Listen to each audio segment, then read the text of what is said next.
Muy buenas noches, hermanos. Dios les bendiga. Somos el grupo número 3 formado por hermana Yochi y mi persona y nos corresponde hablar acerca de la historia del papado. Lo vamos a enfocar en la iglesia medieval. Sin embargo, pues ya hemos visto un poquito en clases que el papado se inició desde la iglesia imperial. Vamos a abordar un poco de la historia del papado, cómo se desarrolló, qué importancia tuvo en el desarrollo de la iglesia misma, ¿verdad? Y cómo pues fue decayendo también el apogeo o el poderío que llegó a alcanzar esta clase dentro de la iglesia que era el papado. Bien, continuemos. Acá dice que sus orígenes del papado se encuentran en la iglesia imperial cuando Roma se convirtió en la sede de la iglesia. Recuerdan de que Constantino hizo una nueva capital que le llamó Constantinopla o la Nueva Roma. Entonces, básicamente se empezó a dividir el imperio porque en Constantinopla se manejaba o se concentraba el poder político y en Roma la iglesia, ¿verdad? La iglesia fue más fuerte en Roma. Entonces, en ese momento empezaba una competencia, ¿verdad? ¿Quién iba a tener mayor poder en el imperio? Si la iglesia o la política.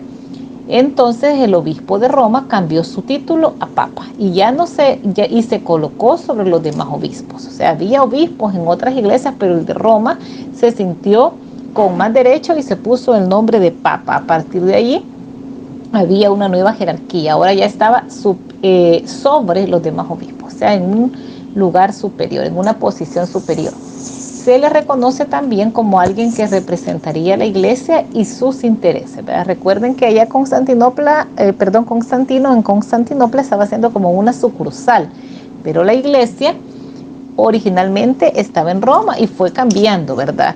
Ya no es la iglesia aquella, la misma iglesia perseguida, sino que es lo que va quedando o en lo que se va convirtiendo la iglesia perseguida. La iglesia de Roma argumentó que ellos tenían la autoridad y el legado apostólico, que su iglesia había sido fundada por Pedro y Pablo. Es así, ¿verdad? Que ellos venían de la iglesia original, que poco a poco fue cambiando, pero en ese sentido pues tenían razón. Eran parte de la iglesia que fundaron los apóstoles. Sin embargo, dijeron esta otra cosa, que es muy importante y ha creado mucha controversia. Dijeron que Pedro era por tradición el primer obispo y papa. Y aquí hay ciertas confusiones hasta la fecha, ¿verdad? Porque lo llevan a las personas a leer el versículo que está en Mateo 16:18, que ahí está en la imagen.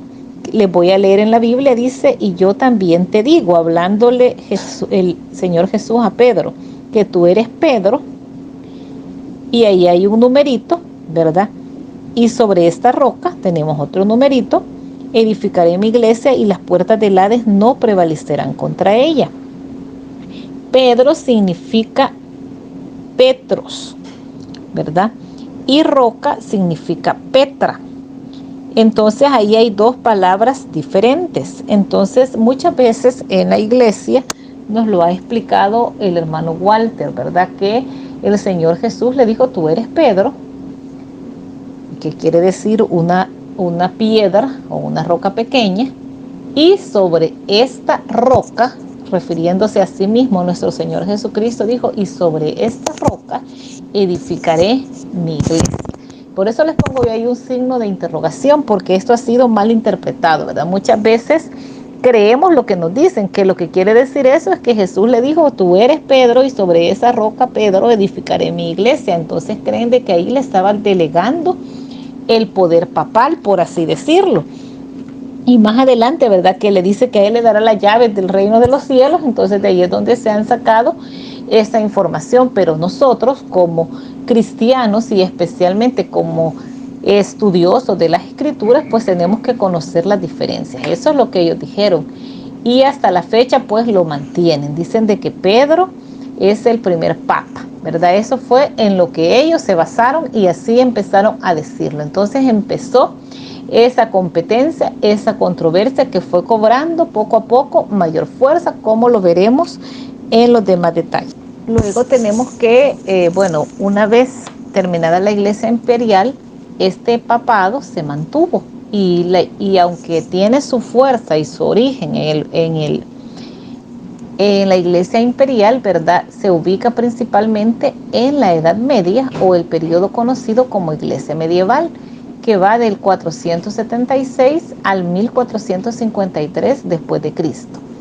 Y el hecho más notable en los 10 siglos de la Edad Media es el desarrollo del poder papal. Mire qué interesante, estamos hablando de 10 siglos, de aproximadamente 1000 años, donde pasaron muchas cosas. Yo creo que hemos estudiado muchas veces en lo secular, hemos visto en las películas, hemos leído un poco, hemos visto en la iglesia, se habla mucho de la iglesia de la Edad Media, y sin embargo el hecho más notable de esos 1000 años es el papado. ¿Por qué será tan importante? Bueno, porque esta persona se convirtió en un gobernante, en alguien que gobernaba, y lo vamos a ver más adelante, no solo en la iglesia, sino que gobernaba en el Estado y luego se pasa a tener poder sobre otros países.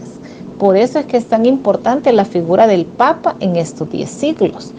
Pero todavía hay Papa, así es, todavía hay Papa en la Iglesia Católica, pero ya no tiene la misma fuerza política y religiosa que tuvo en ese tiempo. O sea que el mayor desarrollo del poder papal se llevó justo en la Edad Media, en la Iglesia medieval. En la clase pues vamos a ver otros detalles que acá no se mencionan, porque en esta exposición nos vamos a concentrar en hablar de los papas, ¿verdad? Y fíjense de que son 1000 años y hay muchísimos papas pasaron en esos 1000 años, pero acá vamos a mencionar solo como los más importantes. No tenemos mucho tiempo, solo tenemos 20 minutos para hablar de todo esto. Es un periodo muy amplio, sin embargo se va a tratar de cubrir los detalles más importantes del papado. Así que vamos a empezar viendo cómo se clasificó ese periodo tan grande de la historia del poder papal. Bien, recordemos que cuando el poder papal va tomando su apogeo, la iglesia pues ya había cambiado, ya se había corrompido, ya habían entrado ídolos a la iglesia y ya tenía un sentido más político, más por conveniencia que por conversión, ¿verdad? Entonces inicialmente el Papa de Roma afirmaba ser obispo universal y cabeza de la iglesia. Eso es lo que él afirmaba. Era el obispo universal, ya era el obispo de los obispos, ¿verdad? Luego, ahora afirmaba ser gobernador de las naciones, los reyes y emperadores. Fíjese bien, inicialmente dijimos que el Papa afirmaba ser obispo universal y cabeza de la iglesia, pero luego ya no solo se conformaba con la iglesia, sino que ya a este momento de la historia afirmaba ser gobernador sobre otras naciones, sobre los mismos reyes y emperadores. Entonces, este desarrollo del poder papal tuvo 3 periodos o 3 momentos: el crecimiento, la culminación y la decadencia. Vamos a ver uno por uno estos periodos. Bien, vamos a hablar un poco de la primera etapa, que es el crecimiento. Yo voy a abarcar una parte y la hermana Yochi va a continuar. Este se dio desde el pontificado de Gregorio I, conocido como el Grande o Gregorio el Grande, hasta el pontificado de Gregorio VII, conocido como Hildebrando. Entonces, ese fue el periodo de crecimiento, es decir, aquí empezó a crecer el poder papal. Primero tenemos a Gregorio I, hablemos un poco de él. Fue famoso por la historia con los ingleses cautivos. Dice que él fue el eclesiástico del que se cuenta la conocida historia que al ver algunos cautivos de Roma, de cabello claro y de ojos azules, y al preguntar quiénes eran, se le contestó que eran ingleses. A esto él respondió: no anglos, sino ángeles. Después, cuando llegó a ser papa, envió misioneros a Inglaterra para cristianizar al pueblo. O sea que él vio tan bonitos a los ingleses que dijo que eran ángeles. Por eso se hizo famoso él. Esta historia pasó antes de que fuera papa. Este Papa Gregorio I extendió el reino de su iglesia animado por el interés sincero en la conversión de las naciones paganas europeas y llevando a la fe ortodoxa a los arrianos visigodos de España.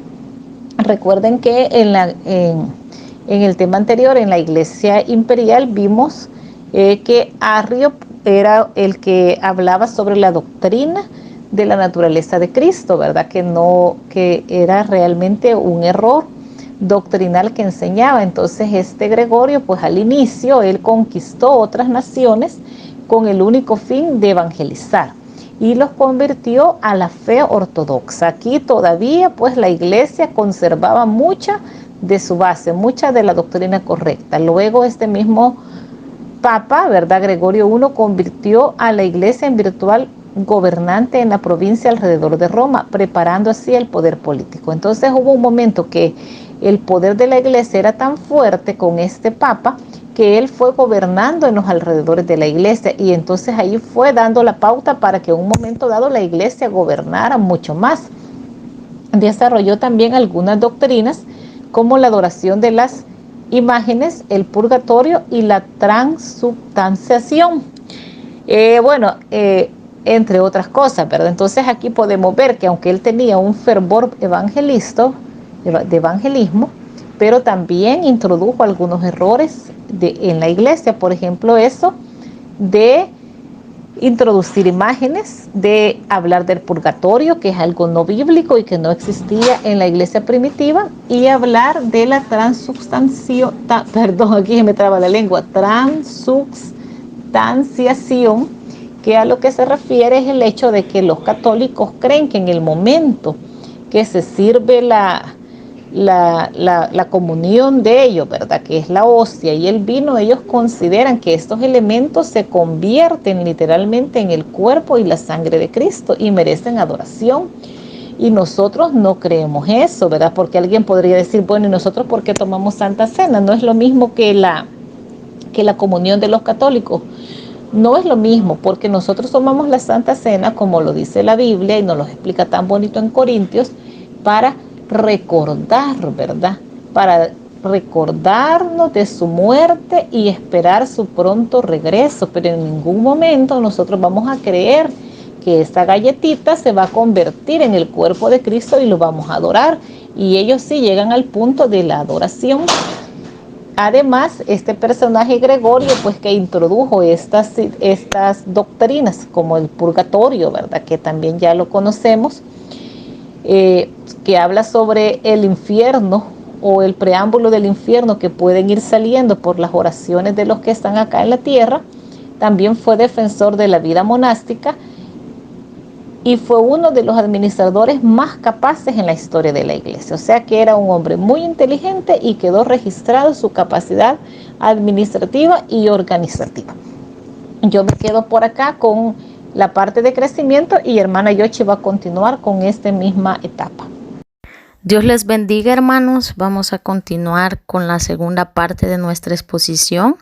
Ya hermana Nani les explicaba los 3 puntos sobre los que vamos a hablar en base a la historia papal.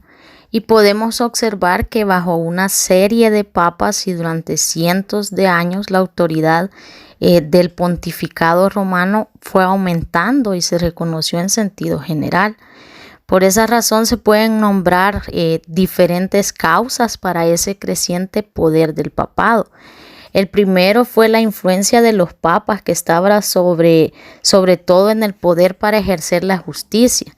Recordemos, ¿verdad?, que la iglesia en esa época era considerada como un ente social y como un ente que ejercía autoridad.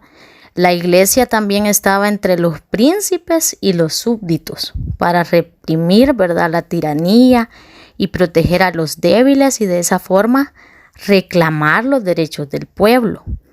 Además, otra de las cosas era que el gobierno de la iglesia era estable en comparación con los gobiernos políticos que estaban cambiando constantemente. Los gobiernos seculares cambiaban y permanecían en disputas. Y la iglesia en ese momento fue oportunista a esa situación, pues se mantuvo constante con sus liderazgos, además de sacar provecho e ir ganando terreno para convertirse en una autoridad fuerte. Y otra de las cosas fue que se presentó una serie de fraudes píos a través de documentos que se aceptaban sin vacilar para sostener el poder de Roma, pues nadie contradecía la autoridad de Roma porque no había evidencia científica en aquella época, ¿verdad? Recordemos que la Edad Media lo que predominaba era la hechicería. Uno de los documentos fraudulentos fue la conocida como la donación de Constantino. Mucho después de la caída del Imperio Romano en Europa, se puso en circulación un documento con el propósito de demostrar que Constantino, quien era el primer emperador cristiano, había dado al obispo de Roma, en ese entonces Silvestre I, la autoridad suprema sobre todas las provincias europeas del imperio. Y de esa forma proclamó al obispo de Roma como gobernante aún sobre los emperadores. El documento en sí explicaba, ¿verdad?, que el traslado de la capital de Roma a Constantinopla se debió a que el emperador no permitía a nadie pues permanecer en Roma como rival del Papa, ¿verdad? Y de esta forma pues se ven muchos otros fraudes, y otro de los puntos fue que hubo príncipes fuertes que resistieron el poder papal y príncipes débiles que se sometían, ¿verdad? Y otro de los puntos fue que algunos papas eran débiles y otros malvados, sobre todo, ¿verdad?, entre el año 850 y 1050. El segundo punto que vamos a ver es la culminación, que fue entre el año 1073 y 1216. Después de alrededor de 150 años que la iglesia tuvo un poder casi absoluto, no solo sobre la iglesia, sino también sobre todas las naciones del viejo continente. Esta elevada posición se alcanzó en el gobierno de Hildebrando, conocido como Gregorio VII, quien reformó el clero que se había corrompido en muchos aspectos, ¿verdad? Y libertó a la iglesia del poder del Estado al poner fin al nombramiento de los papas y los obispos por reyes y emperadores. Todo esto lo llevó a tener un conflicto importante con el emperador de ese entonces, que era Enrique IV, que convocó un sínodo, que nosotros lo conocemos como un concilio de obispos alemanes, y lo indujo pues a votar por la depuración del Papa, es decir, quitarlo de su cargo, ¿verdad? Entonces Gregorio se vengó, el Papa en ese entonces se vengó con el emperador y preparó una excomunión, que quiere decir que le había quitado el privilegio de recibir sacramentos en la iglesia, tanto a él como a sus seguidores. Entonces Enrique se vio absolutamente impotente bajo la excomunión papal, y en enero de 1077, el emperador, habiendo puesto a un lado todas las posiciones reales de aquel entonces, con los pies descalzos y vestido de lana, permaneció 3 días, dice que permaneció de pie ante la puerta del castillo. Después Enrique sacó al Papa de Roma, o sea, hubo una lucha, te saco, me sacas, y así, ¿verdad? Y el Papa Gregorio VII murió después de todos estos sucesos, pero dejó marcado, ¿verdad?, algo sin precedentes. También otro de los papas que demostró gran poder fue Inocencio III, que declaró que el Papa estaba entre Dios y el hombre, ¿verdad?, inferior a Dios, pero superior al hombre. Nadie lo podía juzgar, decía, y estaba puesto no solo sobre la iglesia, sino que sobre el mundo, y por lo tanto podía disponer de la corona tanto imperial como las demás coronas, ¿verdad? Y de esa manera pues fue elegido para ocupar el cargo a los 36 años. A través de su reinado él sostuvo con éxito, ¿verdad?, estas altas pretensiones, y eligió además para desempeñar las funciones a emperadores, ¿verdad? Y todo esto, en realidad, pues él estableció de este modo un estado bajo el gobierno directo del papado, gobierno que de esa manera fue precursor de los estados de la iglesia. Además estableció un estado bajo el gobierno directo del papado. Otra de las cosas que que él hizo fue que obligó al rey de Francia a recibir de nuevo a su esposa, de quien se había divorciado injustamente. También excomulgó al rey inglés, le obligó a rendir su corona al poder papal y a recibirla de nuevo como súbdito del papa, ¿verdad? Inocencio III de esta manera llegó a ser considerado como el mayor de los papas en poder autocrático. Sin embargo, lo que le marcó pues el camino, le abrió el camino, por así decirlo, fue lo que anteriormente había hecho Hildebrando, ¿verdad? No hubiera sido alcanzado, ¿verdad? Lo que logró Inocencio III sin todas estas pautas que él le trazó.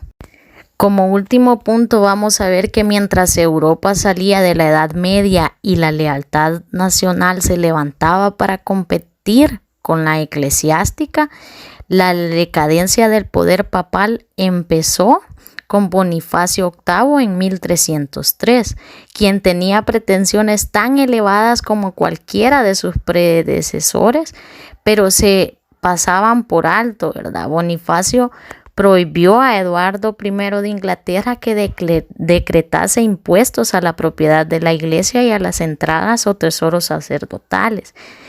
Sin embargo, se vio obligado a ceder al rey, ¿verdad? Aunque en forma de arreglo, por lo cual los sacerdotes y obispos daban parte de las entradas para las necesidades del reino. Riñó como Felipe, ¿verdad? El hermoso de Francia, quien le hizo guerra. Se apoderó del papa y le encarceló. Aunque después lo liberó, murió de tristeza poco después de todo esto. Desde 1305, durante más de 70 años, los papas se eligieron bajo las órdenes de los reyes de Francia, quienes estaban subordinados a su voluntad. Y vemos que en el periodo de 1305 y 1378, conocido como la cautividad babilónica, la sede del papado se trasladó por orden del rey de Francia, ¿verdad? Se trasladó de Roma a Aviñón, Francia. Y los papas se convirtieron en jefes nominales sin verdadero poder bajo el gobierno de Francia. Y así fue como la era de autoridad papal fue decayendo, desde pasar por su momento de apogeo, su culminación, hasta su decadencia. Y algunos de los aspectos más relevantes posteriores a la decadencia fueron que otros aspirantes de papas surgieron en Roma y por doquier. En diferentes países se escuchaba de papas y de antipapas, ¿verdad? Y las órdenes de los papas eran desobedecidas por doquier. Los líderes seculares ya no realizaban sus sacramentos, ¿verdad? Algo a lo que la iglesia estaba acostumbrada de ver. Incluso Eduardo III de Inglaterra ordenó al allegado papal que se saliera de su reinado. Y en 1378 el papa reinante en ese entonces, que era Gregorio X, volvió a Roma y desde entonces los papas han continuado morando en Roma. Y en 1414 se celebró el Concilio de Constanza para decidir entre 4 papas y todos se dispusieron y se eligió un nuevo papa. Como ya lo mencionábamos en el punto anterior, los papas han permanecido en Roma específicamente desde 1378, como siempre alentando pretensiones muy elevadas, pero incapaces de poner en vigor, siempre queriendo mantener el poder de todos los religiosos y hasta de lo secular, ¿verdad? Que es lo que vemos hoy en día también. Esperamos que nuestra exposición haya sido de su agrado y les agradecemos por su atención prestada. Dios les bendiga.